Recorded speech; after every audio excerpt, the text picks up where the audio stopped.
This is Vishwanath for Winning Edge Talks podcast.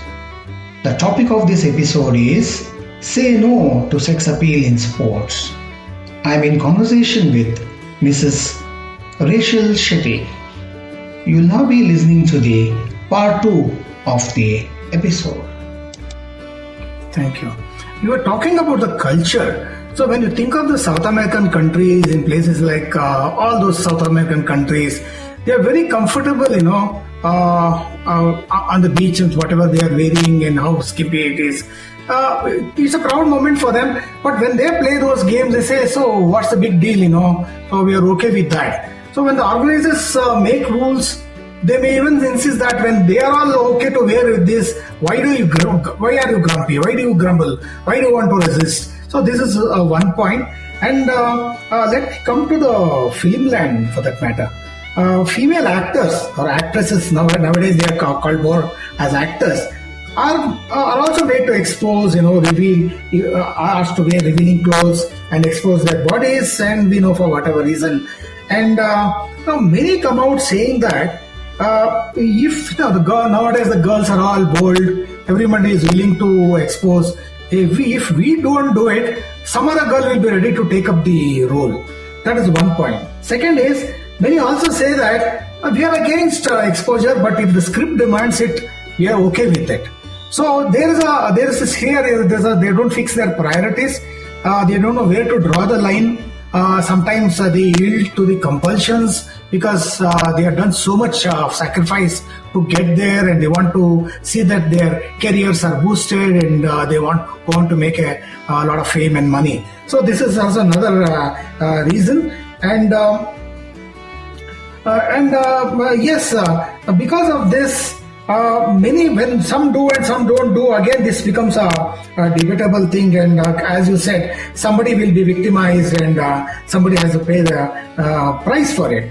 Maybe now again, coming to the sporting industry, like in the film industry, maybe some of the women athletes, maybe they are a little bit exhibitionist in their nature when they are proud to show off their bodies, and some say that let my game become popular so that let us attract more gate money, and when a lot of people, spectators come, we do earn more in return. It's a win-win situation. So what's not the big deal? Let's go on and expose. Anyways, it's like this, and this is how it goes on. So do you think in a way the women are also cooperated with this kind of ruling, that's encouraged the rule makers to do more of this?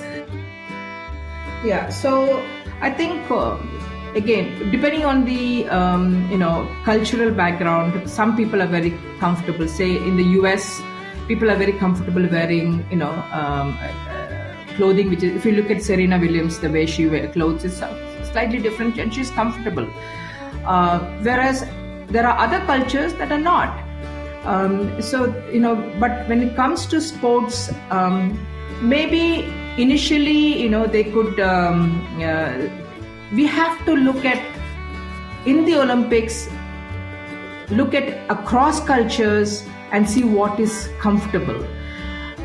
Just because a few of them want to wear, yes, that may, again, are we looking at, we are penalizing the women to wear the skimpy clothing? Can we focus instead, you look at the TV when these games are played, the focus is only on what they're wearing. Regardless of what they're wearing, let us focus on their games. Let us not look at, the women are not encouraging. It's like, when a rape happens, we blame the women wearing the clothing. So what we really need to do is, regardless of what they're wearing, they should not be forced to wear something. But in a sport like tennis, where these women wear what they want, it's okay with me. I'm okay with it as long as they are comfortable in their bodies. Are they encouraging it? No. How are they encouraged? They're not really encouraged, but the TV ratings go up, and therefore they focus on their bodies. Focus on the statistics instead. It's always about what they wear, about women. Do they focus on the men's clothing? They don't. So therefore, I kind of feel it's not women who's encouraging, but it is the TV or the sponsors that are focusing on certain body parts.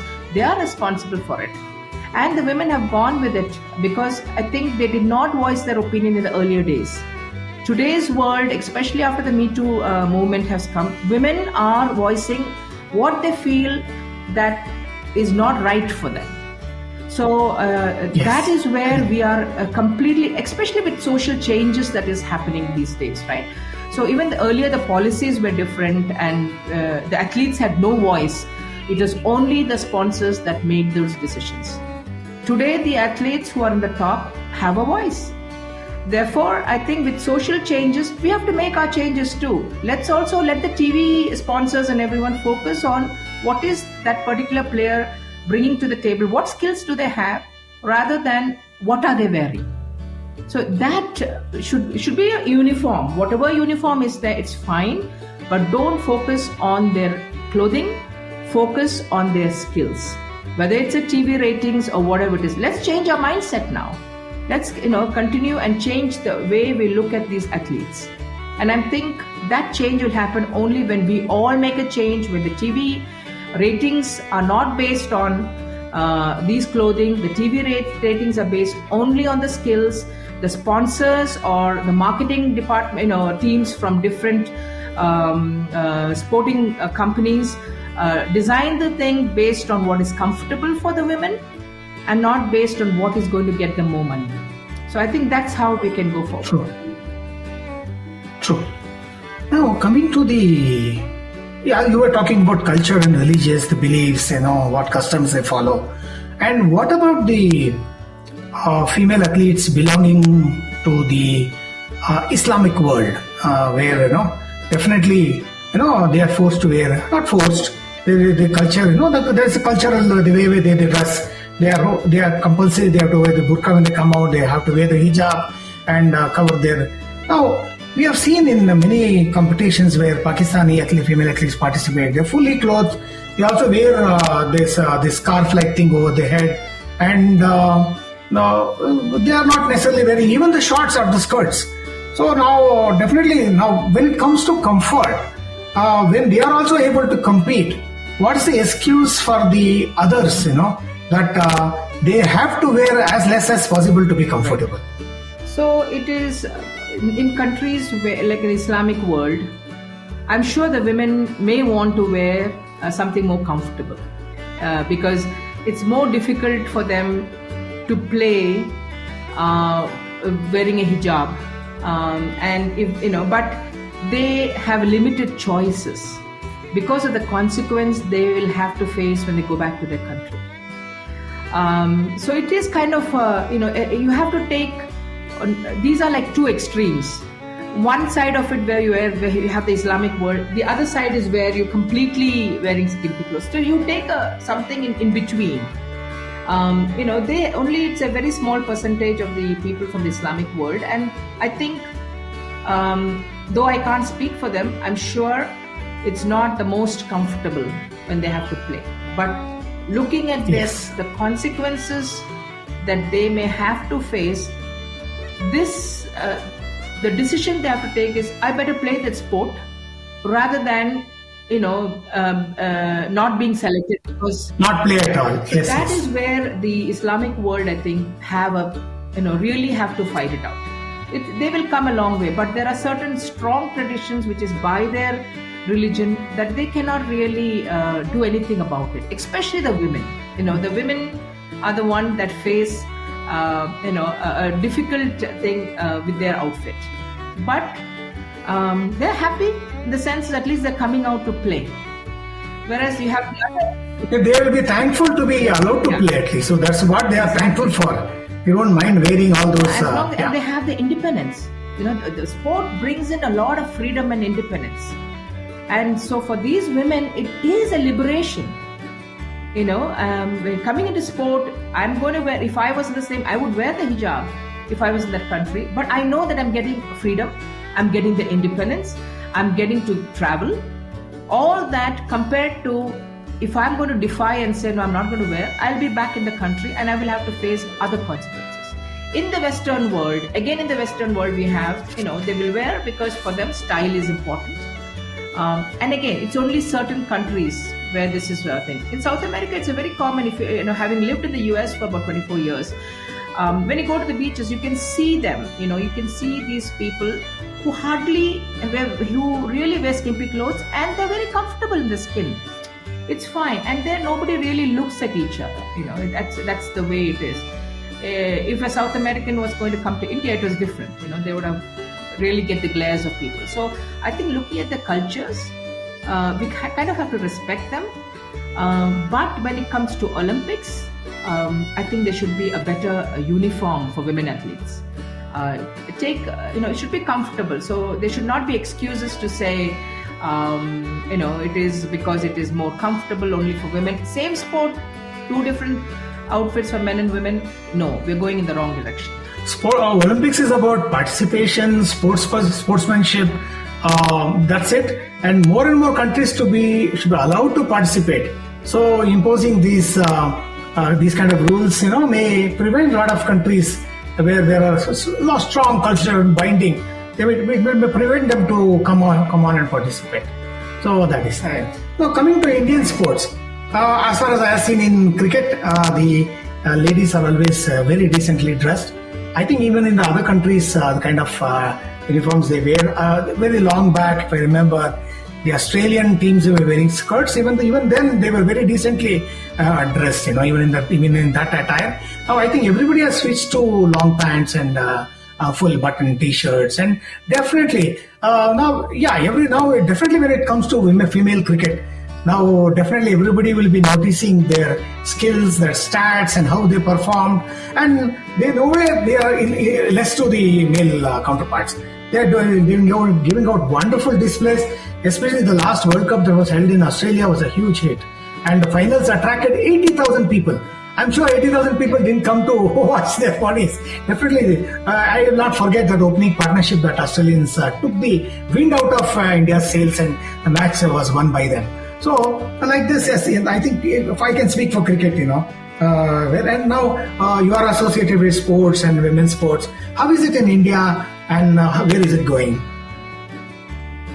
I think sports in India, especially for women, have come really a long way. Initially, earlier, a lot of focus was on only men's sports, and women did not have the necessary infrastructure.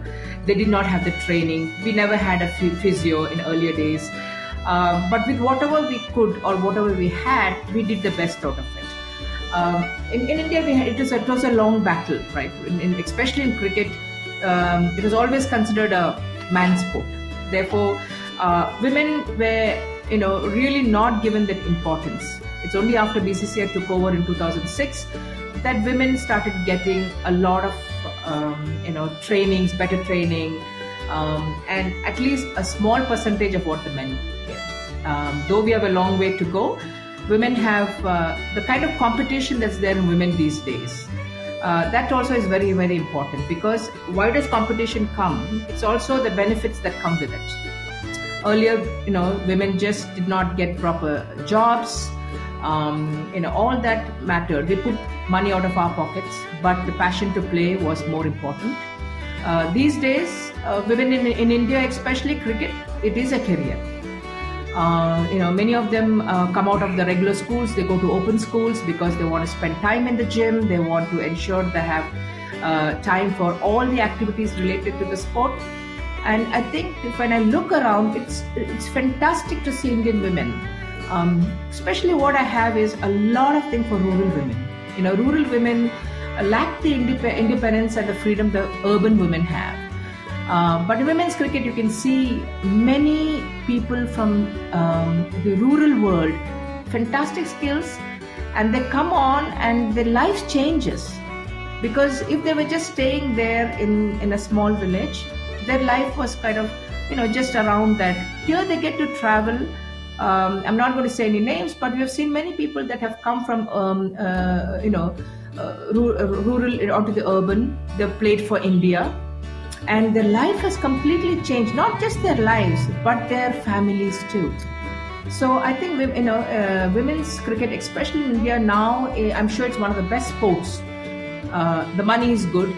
And so I've seen in my experience, all of them just focusing, the parents taking the children, no matter where the distance is, the parents sacrificing their jobs for the children, You can see in the cricket ground, the parents are brought the laptop and they're sitting in some corner and doing their work where the children are practicing.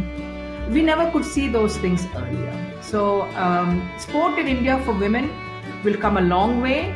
I'm sure that they will get more sponsors. Like before, we never got sponsors. Now, women are getting sponsors. And I'm really happy that the gap and the discrimination, the diversity, all that will go a long way for the women in India. We are still just in the starting phase, but going forward, you can really see a tremendous change with cricket and any sport in India, particularly women's cricket. That is something that I think the girls have done very well, and I'm sure that going forward, we will get a lot of jobs for women cricketers, sponsors for women cricketers, and it will be a good opportunity. This is definitely a golden moment for women cricketers in India. Yeah, some of them are really celebrated. Everyone knows them. They are household names nowadays. Okay, now if this sex appeal and discrimination and indecent exposure has to stop, the initiative has to come from the woman. Now, how can they see to it that they put their foot down, see that the full stop is drawn, and this will not continue any further? What are the steps they need to take? This should not be just for one big Olympics or around that, and things should not go back to normal. Since the movement has started, it has to happen in a big way, and this is an opportunity to put an end to this practice. So I would definitely say is we are currently at a moment where the athletes are speaking out. They are also advocating for themselves now, as you see in the Norwegian. They're telling the world that what they want to do. This definitely, after the athletes have voiced out, this may be an opportunity for Sports Federation, in fact, to incorporate the voices of the athletes. And also really look at what are the past policies and look at the social changes that has happened and make the changes in light of the social changes. We have seen also that women athletes have started to speak on important issues. Earlier, they would just go with what was told to them. In today's thing, if they can continue to speak and say, no, this is not okay with me, I'm sure these issues will be reduced.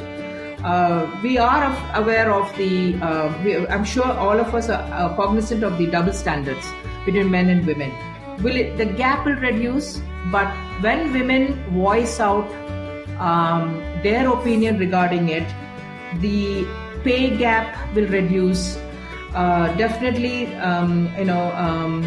if they're playing, in terms of whatever, their voices will be heard. This also will come into not just sports. I'm sure the corporates or the sponsors will hear them out and understand that, yeah, the TV ratings are important, but also it's important that the girls are heard, the athletes are heard. So this next step will be that women should continue to voice their opinion and show their skills with their games, and say, no, I'm not going to wear those outfits. And if they continue to voice their opinion, I'm sure that these changes will happen in the coming days. Now, with more and more women coming out and expressing this, especially like their mental health issues. When Simone Biles came out with her mental health concerns, Naomi Osaka came out with her concerns, it has encouraged others also to come out and speak about it. Because this is such a big taboo and mental health is a very big thing. Earlier, nobody used to come out, they used to keep it under wraps, and now everybody is coming out with this. Now it's very important to come out. Recently, Vinesh Phogat, of whom a medal was expected, but she disappointed, she came out and gave her reasons for that, some health issues and other things.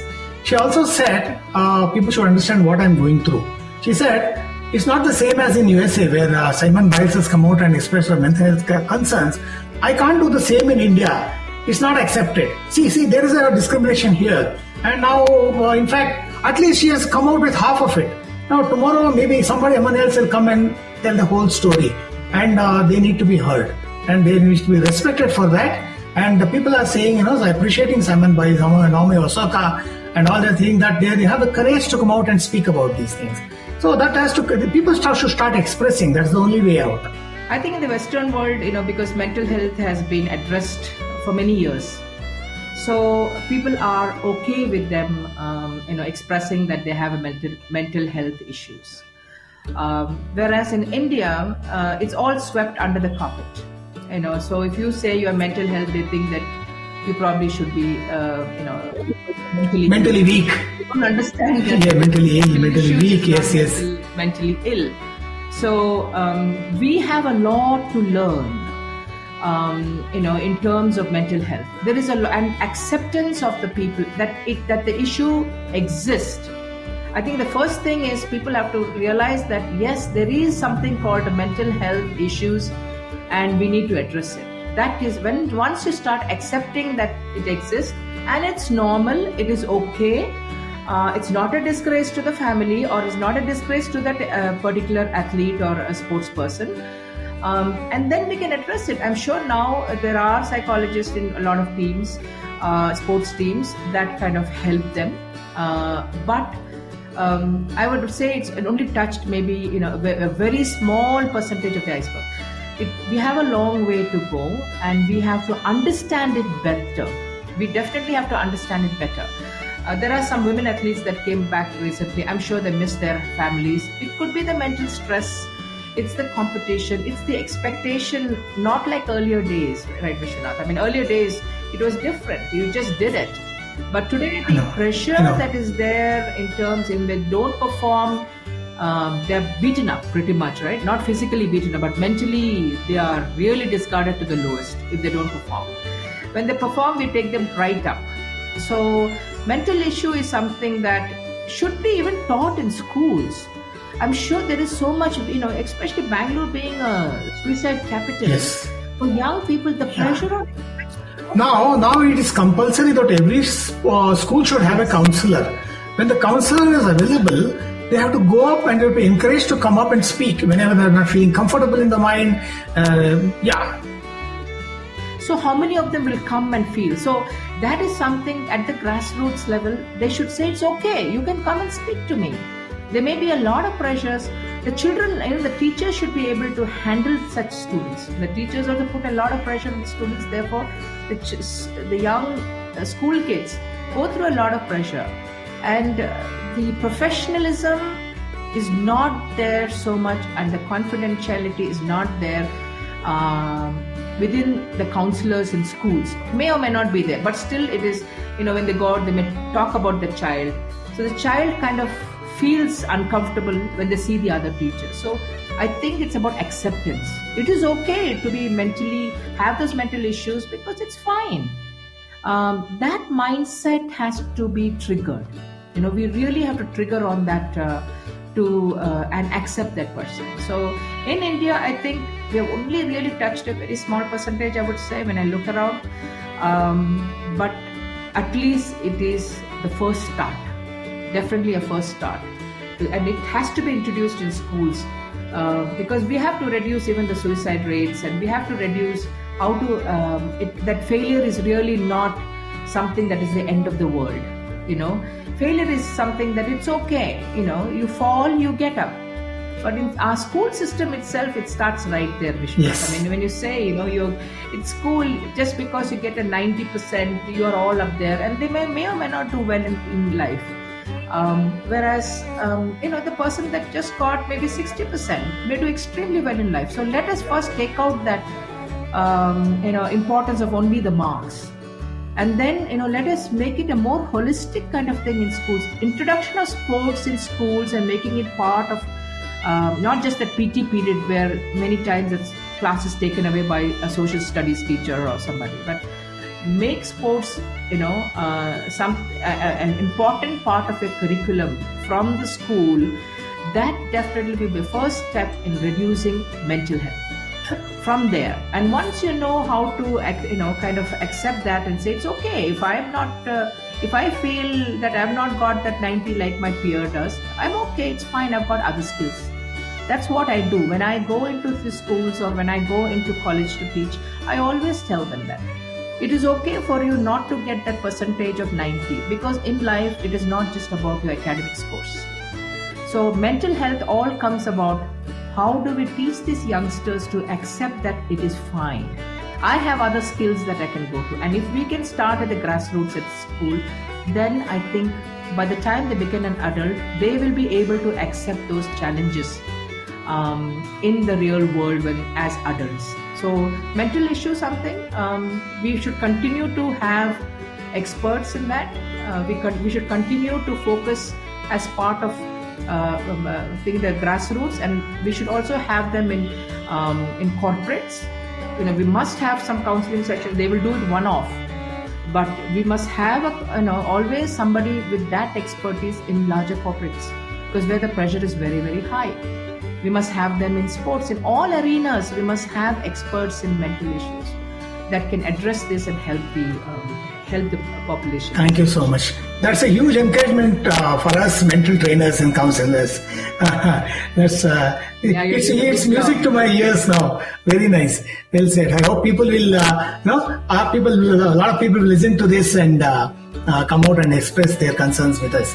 Okay, that's very nice. Rachel, thank you so much for accepting my invitation, coming on the show, speaking about this sensitive, touchy subject of sex appeal with regard to the female athletes. And you also touched upon mental health. You spoke so well about the mental health issues, and you, an experienced person yourself, came out in the right way and expressed. Let us hope the female sport also imbibes a lot of these changes, and it will be as equal to the male's sport, and things will improve going ahead. Thank you so much for coming on the show. It was lovely having you. Thank you so much, Vishwanath. It was a wonderful experience and an opportunity to express a topic that was very dear to me. Oh, thank you. Welcome.